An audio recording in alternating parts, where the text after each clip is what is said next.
This is our agenda for tonight's session on Vote Builder 201, which has some more advanced skills in it.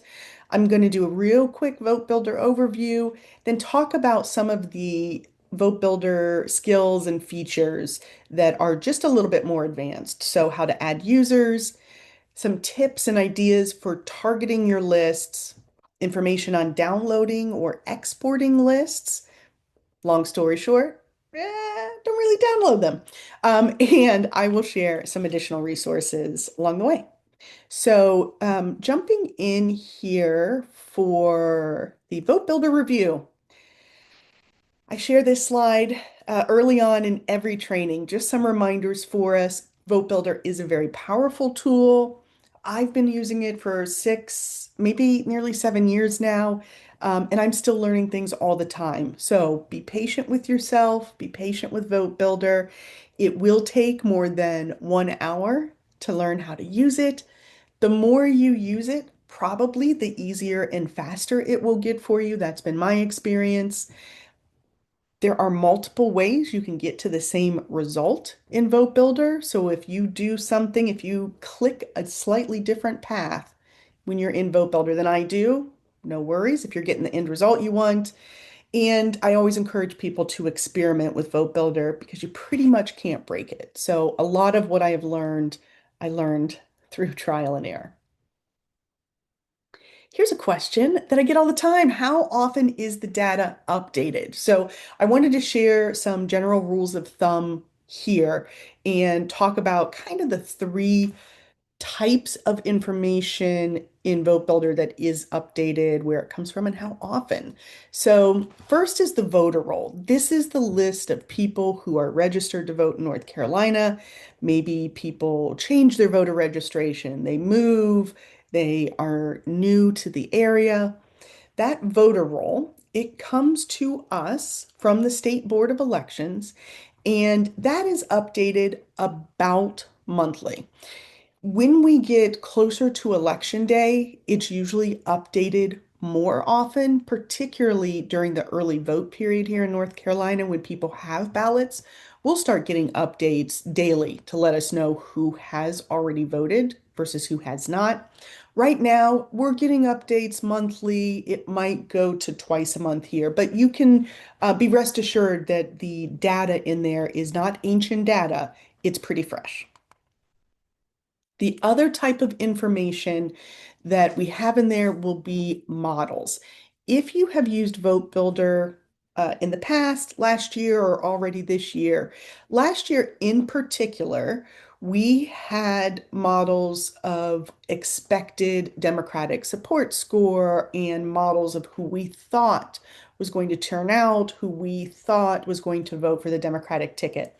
Those models, bunch of smart data crunchers for the DNC do that modeling work and share it with us last year. Those models updated 2 or 3 times over the course of the year. That is what you can probably expect in 2026 when we're going into congressional elections, our Senate seat, state house, things like that. This year, in this odd year, um, there's a chance we'll have municipal models, but I'm going to have a different way for you to target people for this year's municipal elections that I'll share in a little bit. Then there's the data that we collect on the doors and on the phones that you collect, canvassers, phone bankers, all of that information, whenever they have a conversation with somebody that is recorded via minivan, that is recorded via the VPB, the virtual phone bank tool, all of that data, also what comes from Mobilize. If your Mobilize is synced up, when people sign up on Mobilize, all of that is updated daily. So if you knock on a door today and you look at the data tomorrow, it should be updated. Those were some quick Vote Builder updates. Let's talk about adding users and also the permission levels. So the way Vote Builder works on the administrative side is that you can give different access to different types of people. Also, we give different types of access to different types of people. So there are five user levels I'm going to talk about here, who it's for, and then what you can do within VoteBuilder.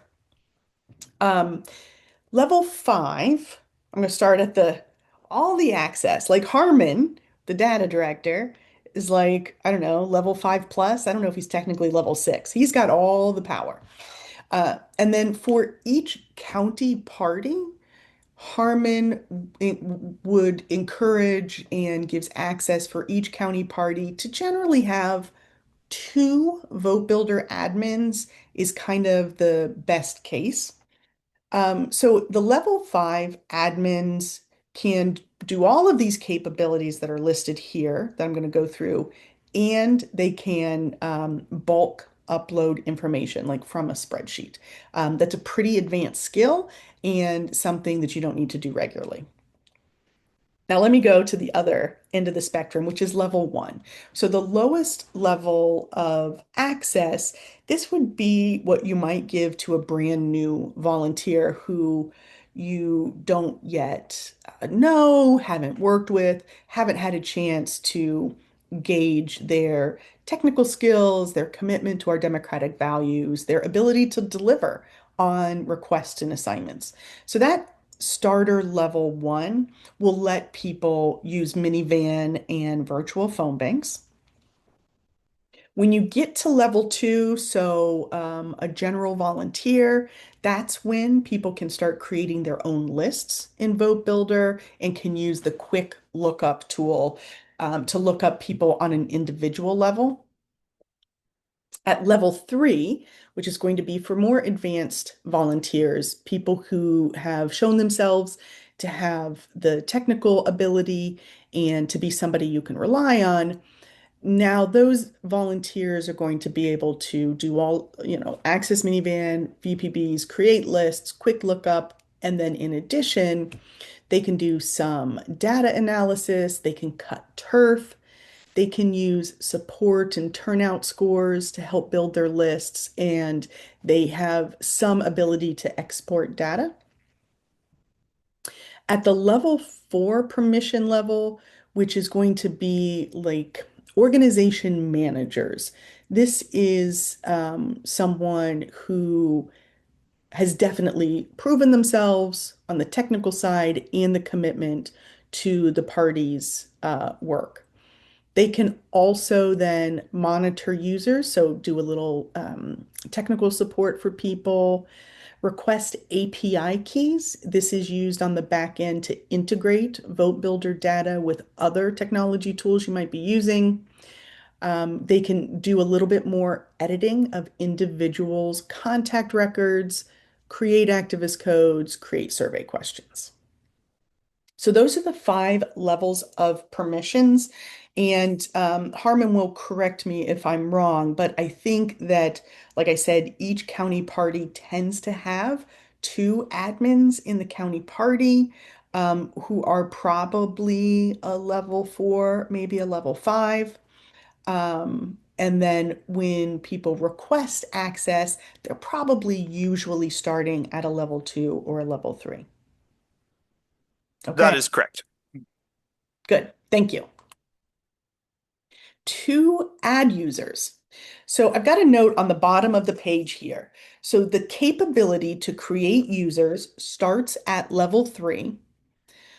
And for anybody who's creating a user, you can only create a user who has lower access than you have.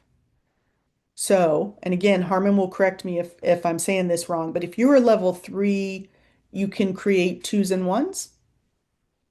That is correct. Thank you. So a level three can create level two or level one. A level four can create a level three. That's how that goes. I see a question in the chat. What level would a precinct chair be? And I would say that I don't think that there's a blanket. So the state party, we give access to Vote Builder for free to county parties and we're giving it for free this year to municipal candidates. For precinct chairs, you will get your access from the county party. Um, I would guess they're probably giving you level two or level three access. That's probably the default, which is generally plenty of access to do the things you need to do. Okay, so here's the process to add a user. So particularly if you were one of those county party admins, if you change officers in your county board, or if a new volunteer starts working with the county party and they're very skilled on the technical side and you want to give them Vote Builder access, this is the process you would use. So you can see that I'm using the menu on the far left side, scrolling all the way to the bottom where it says users. You can also navigate to it here from the administrative menu where it says users. Either of those options work. Once you click on users, it brings up the new user settings page. Fill out, oh, sorry, to add a new user, hit the big blue button in the upper right-hand corner. I've drawn a red box around it. So it says add new user. And then enter that user's information, first name, last name, email address. Um, the email address should be whatever is their active email account because their invitation to join Vote Builder will be sent to that email address, and they've got a 48-hour window to accept the invitation, and then it will expire. So use that before you fill that out, you really should be making sure that they're Democrats. I forgot to mention that one of the limitations for Vote Builder is you cannot use Vote Builder if you are not a Democrat. Um, that's not a North Carolina rule, that's like a big national rule. So check that first.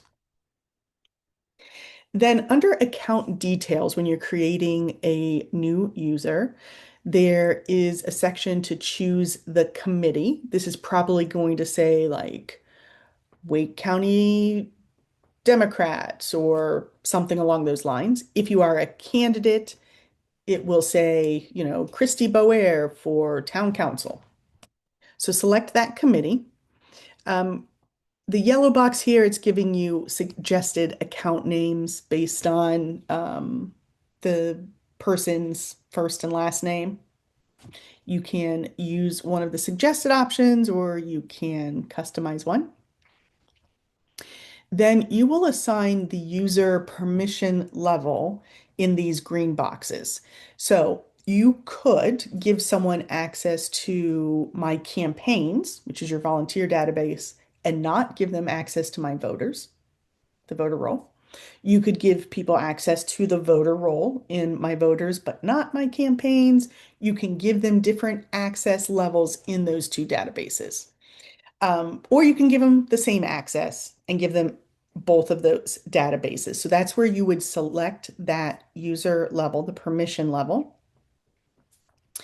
And a best practice here in this blue box towards the bottom would be to set an expiration date for someone's access. This is just a best practice from like a data hygiene perspective. If you've ever worked somewhere where there's like an email account or a shared drive for somebody who quit like 5 years ago, you just kind of lose track of this stuff. So one suggestion would be if you're giving someone access now, maybe it's going to expire on January 1st, 2027, after the 2026 election. The other thing I recommend doing, and I've done this when I was managing my own database like this, I kept a list of who had access and when it expired. And then I would set a reminder for myself, January 2027, go look through that list and see who I should re-up or not.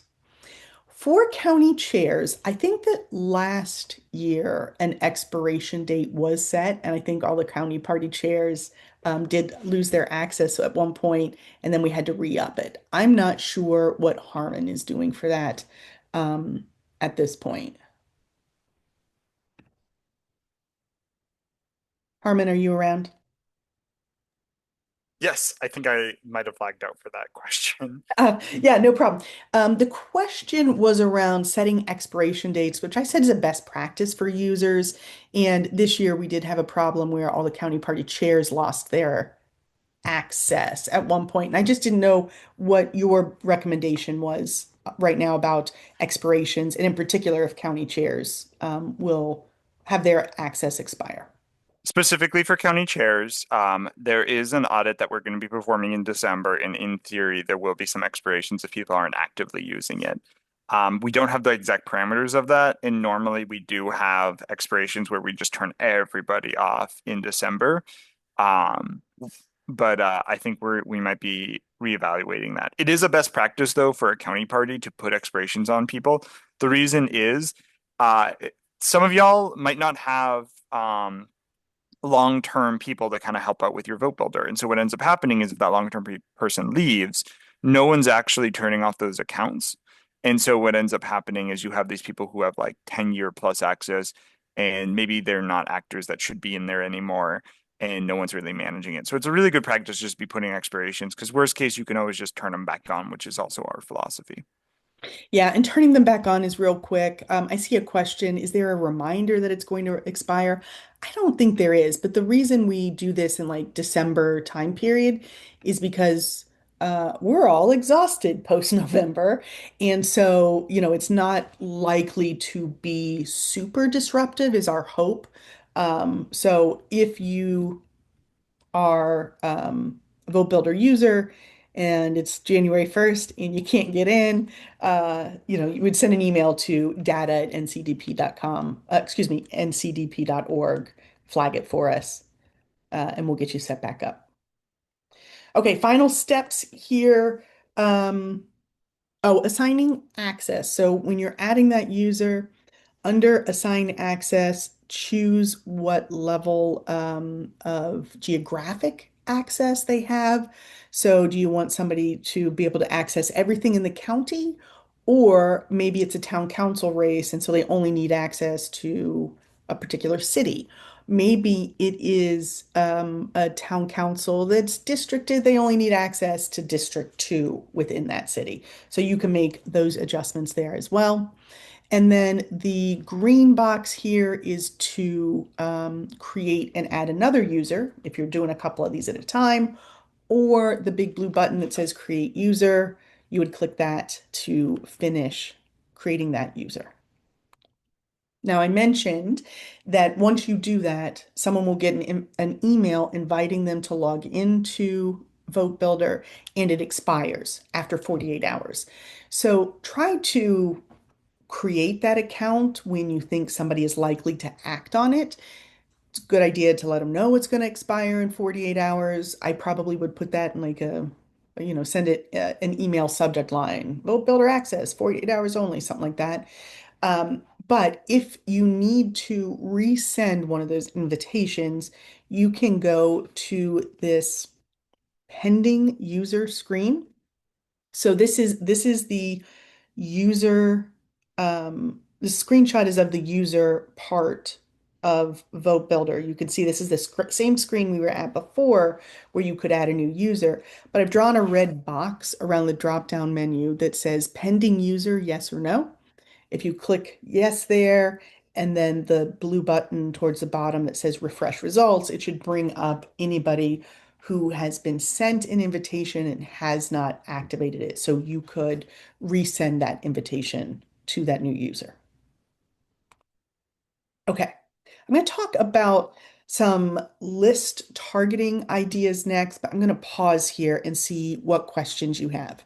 If you want to type in the chat, come off mute, raise your Zoom hand.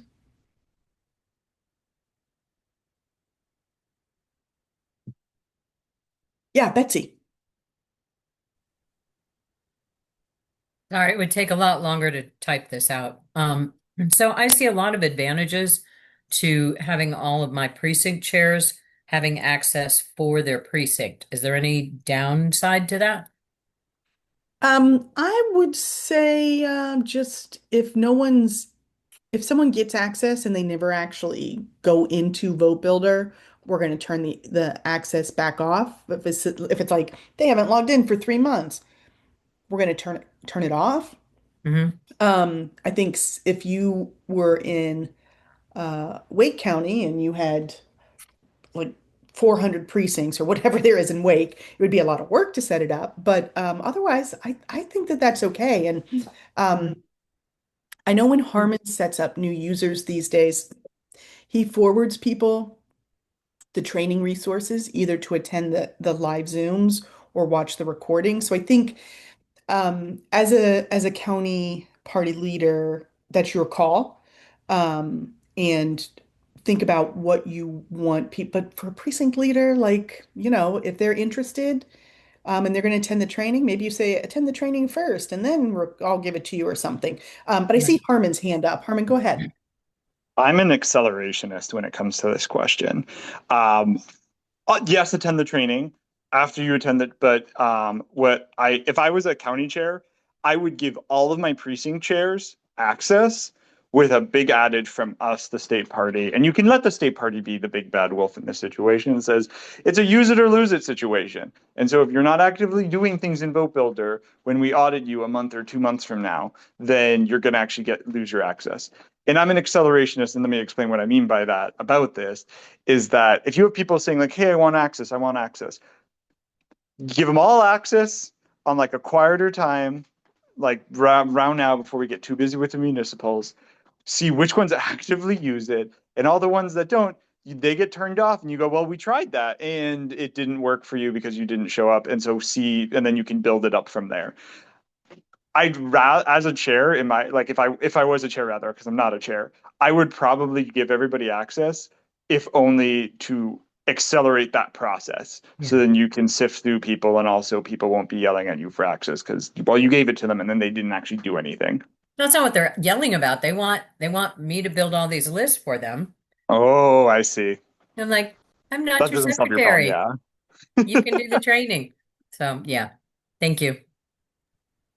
I also really like Harmon saying, make the party the big bad guy. So you just tell them, Christy's very mean. You have to go to training or she's going to yell at you.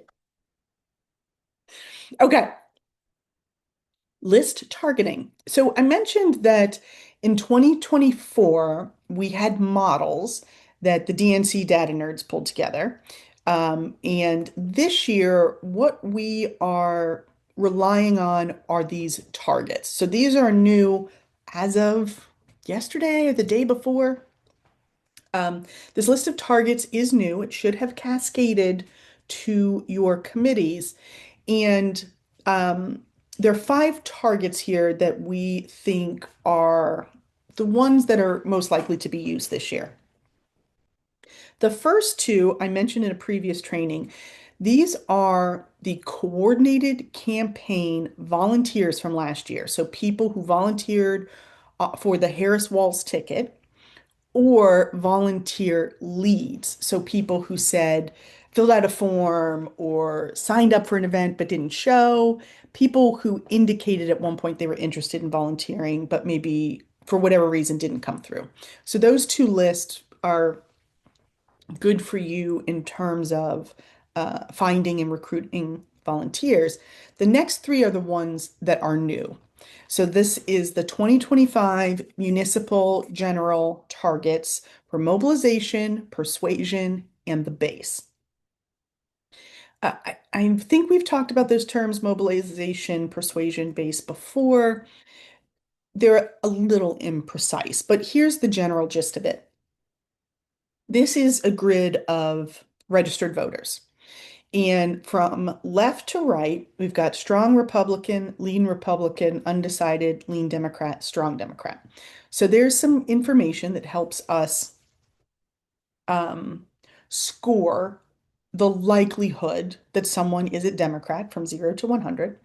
And then from top to bottom, we have won't vote, not likely to vote, might, likely to vote, and will definitely vote. So again, this score from 0 to 100 of how likely we think people are to get to the polls based on previous behavior, right? If someone votes in every single election for the past 15 years, we think they're going to vote again in the next election, things like that. Now, generally speaking, what we have here on the far right, the strong Democrats who will vote, that right bottom quadrant, that's really our Democratic base. The Republicans, the strong Republicans who will definitely vote, that's their Republican base. In kind of a middle-ish position here, these are the swing voters, people who are leaning Republican, they're undecided, maybe they're leaning a little Democratic, and we think that with a 50% likelihood or higher, they're going to vote. That's who we're all fighting over, particularly in even number election years like next year. This year, because municipal races are largely nonpartisan, the dynamic is just a little bit different, but you'll hear those terms even more next year. This is one way of thinking about how those people turn into a model. So you can see this far left column, all of these strong Republicans, whether you won't vote or you absolutely will, we're not spending our time talking to them. If we talk to them, we might convince them even more to go to the polls and cast their ballot for our opponents. We're not talking to them. Likewise, the people who are registered to vote, but maybe have never voted, probably not super efficient for us to spend a lot of time focusing on them either. Now, I would argue that um, there's an argument to be made that maybe those people aren't excited enough about the candidates and maybe they could be. I would say those no focusers on the D side, maybe that's work you do in an odd number year, not an even number year when it's more pressure for the upcoming election. And then what we have here, the lean Democrats and strong Democrats, the ones who are likeliest to vote, those are people you might want to consider targeting for volunteer recruitment. That's your base. Then the strong Democrats and lean Democrats who are like maybe going to vote, probably, those are people where they're going to fall in this mobilization or turnout model where we want to make sure that we know they'll support Democrats if they go to the polls. Their decision is, am I going to go vote or am I going to sit at home? So that's a mobilization or a turnout conversation. And then people who are pretty likely to vote to absolutely going to vote, who are in that undecided range. That's where we have a conversation to try to persuade them of our candidates. The way that works into the models, the targets, excuse me, and I know the target screenshot there is just a little bit small, but the 2024 coordinated campaign volunteers and volunteer leads, those are probably strong Democrats who are turning out a lot. Then the municipal general targets, we've got the mobilization target, which is equivalent here to the turnout. We've got the persuasion target, and we've got persuade here on this graph. And then the base voters, which is again kind of in that volunteer recruitment bucket. So that's how to think about those targets.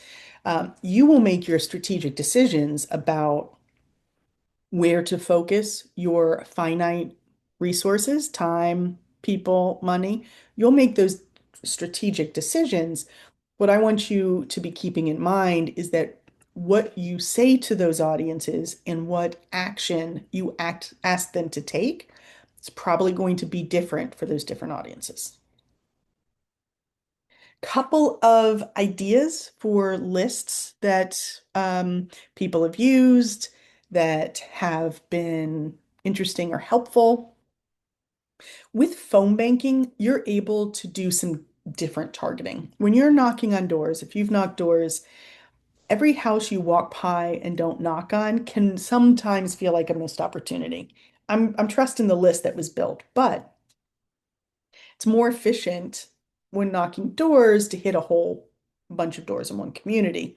With phone banks, you can do more targeting and use scripts that are more targeted to these audiences. So maybe you build a phone bank particularly to target women, and the script is about abortion rights, for example.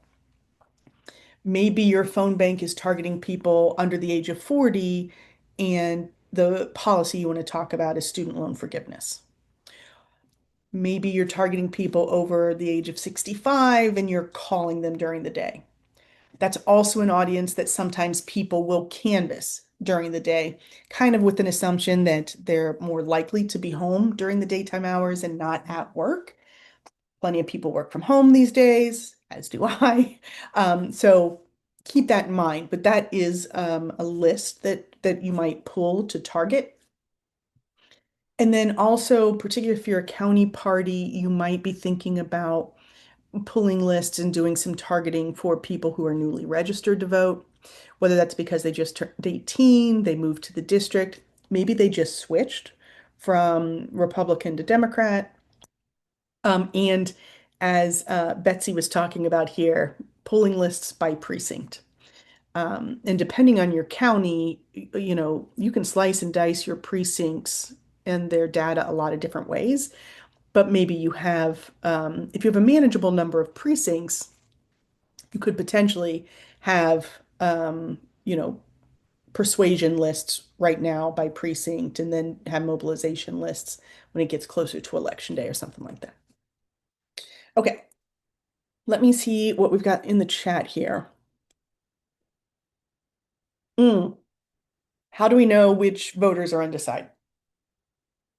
That is where a lot of work has gone into the database for the past decade plus to do some data analysis.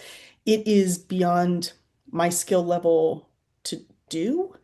Um, and maybe Harmon has some more information on what all goes into it, but not me, data scientists can do some modeling and predictions based on people's previous behaviors. Has somebody, maybe they're registered as unaffiliated, but they donated $25 to a Democratic candidate for state assembly. That's going to give them a higher Democratic support score. Or maybe they donated money to Planned Parenthood. Harmon, bail me out. I mean, you had it right. It's a point system. It's based on a point system. Uh, some examples will be you voted actively in the Democratic primary. You're going to be further up on the D side. I will say that different scores are quantified differently. What do I mean by that? Turnout score is easily quantifiable. We know, like, there is an end game to turnout. Did the person actually turn out? Is that score accurate to 2024 as an example? Versus Dem support is more of a speculation. We base this on a bunch of data, like Christy broke down, and we believe this person on a measurement is on a point system is this likely to be a Democratic supporter. Uh, but that's a good way to look at it. Is turnout's more quantifiable because we can actually see if the person turns out. And if you're ever curious to see how accurate the scores are, you can look at vote history and look at turnout score. And that's a really good way to see if people actually turned out at 24 by pulling up a 2024 turnout score and seeing the level, the ratio of people with like a 50 turnout score versus a 100 turnout score.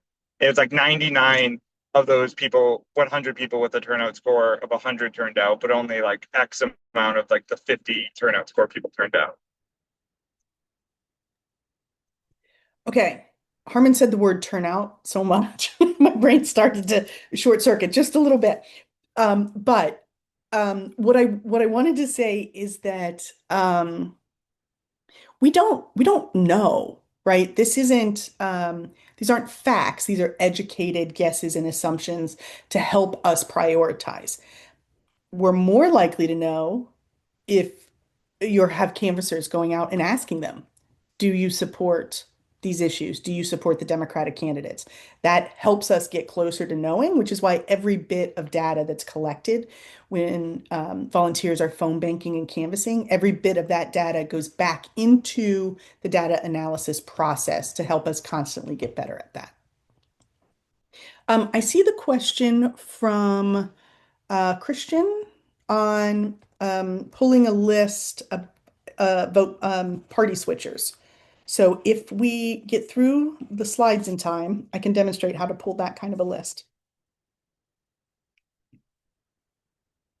Yeah, Bob's right here about the data. It is a score from 0 to 100, and it's not an answer. It is a guess and a probability. Yeah, our best guess to prioritize our finite resources. Downloading or exporting lists. Here's what you can do. So if you have the right permission level, um, you can do some downloading. However, in My Voters, which is the voter roll database, downloading is not so much going to happen.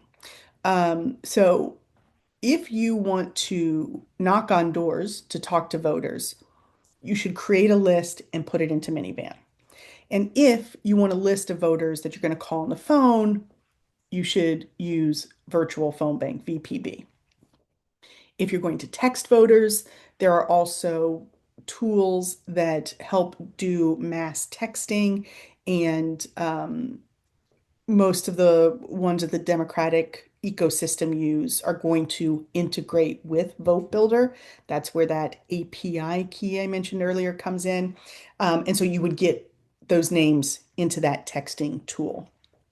But generally speaking, you aren't able to download lists of voters from My Voters.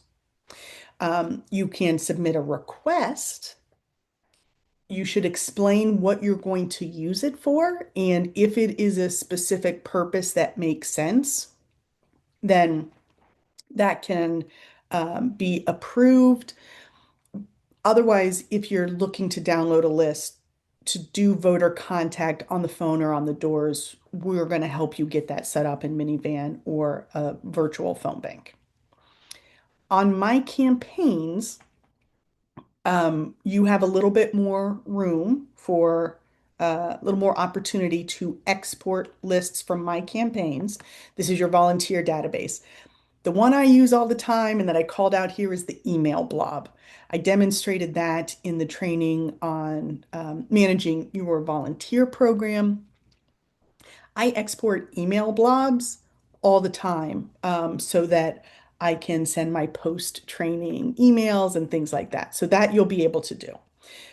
If you're trying to download a report because you can't leverage an existing tool, you will have to submit that as a request. And it goes to Harmon or the data team, and they will consider that request. But generally speaking, you really shouldn't need to do that because of the integrations with Minivan and VPB.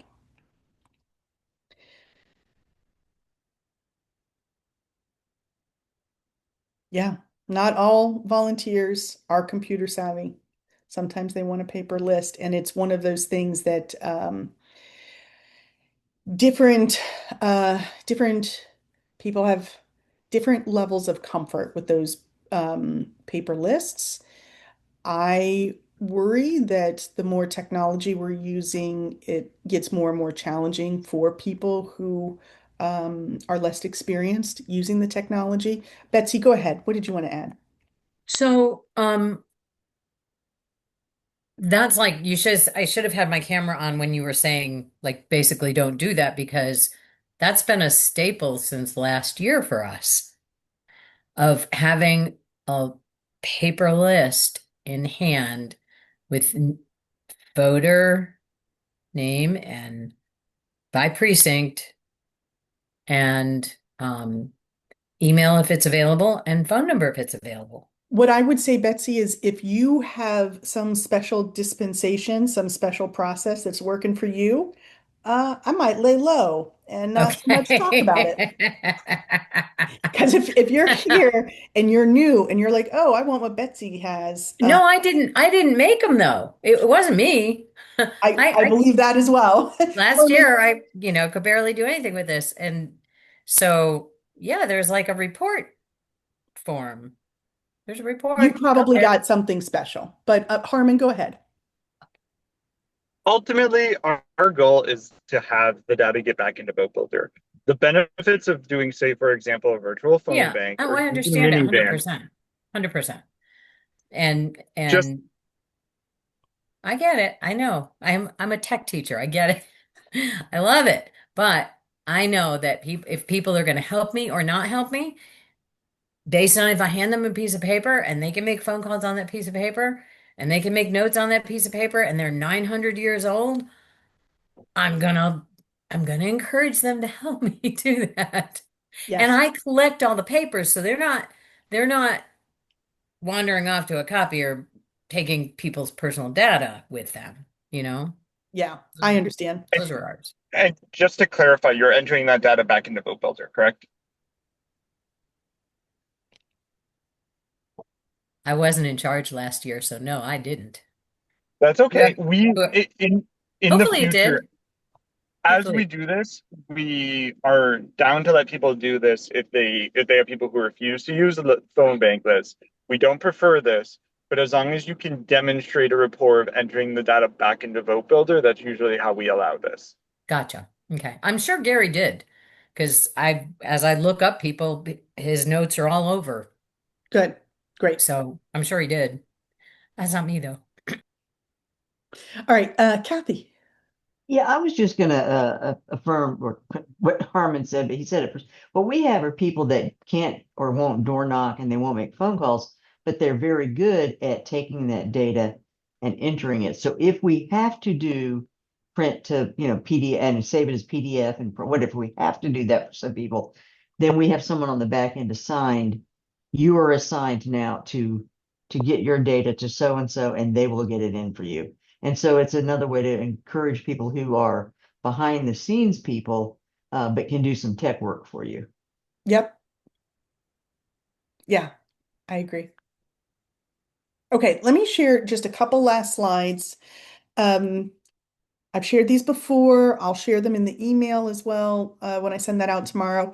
But the Living Library is the share drive where all of these training decks are saved. And when I send out the post-training email, I normally send the slides as a PDF. The little secret here is this is where the slides exist as slides, as Google Slides. So if you are doing an in-person training, maybe in your county, those may or may not be helpful for you, but you could always grab those and do a file save as and adjust them however you need them to train people in your county. The Vote Builder guide, we might have an update to this in the next month. It's been a while since it's been updated, but Harmon is going to a DNC data training event, and we might have an update on this soon. This, I think, is new.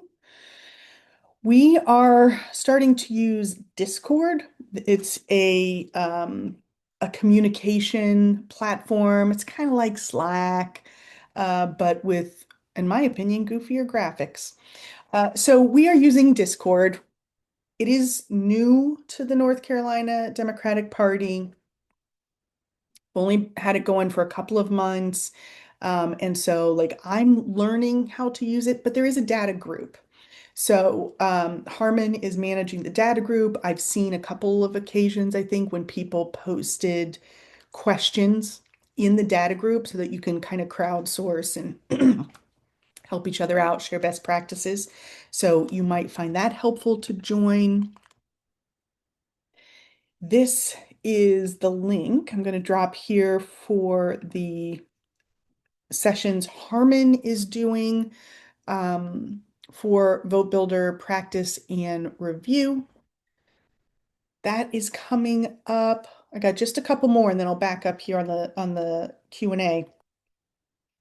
Vote Builder 201.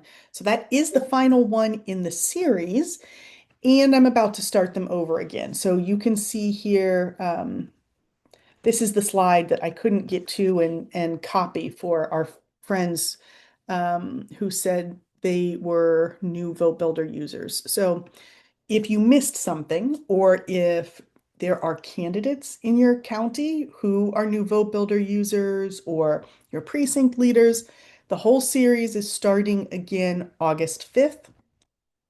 It's going to go through mid-September. I probably won't have time to offer the training series again until next year, probably February of next year. So, of course, there are always the recordings, but for people who like the live training, that's your chance. If you don't get the content package yet, please do. And our office hours, in case you need that. And then let me look at the chat, and then I'll get you Lynn in just a moment. Let's see what's in the chat. Oh, you know what? I'm going to stop the recording.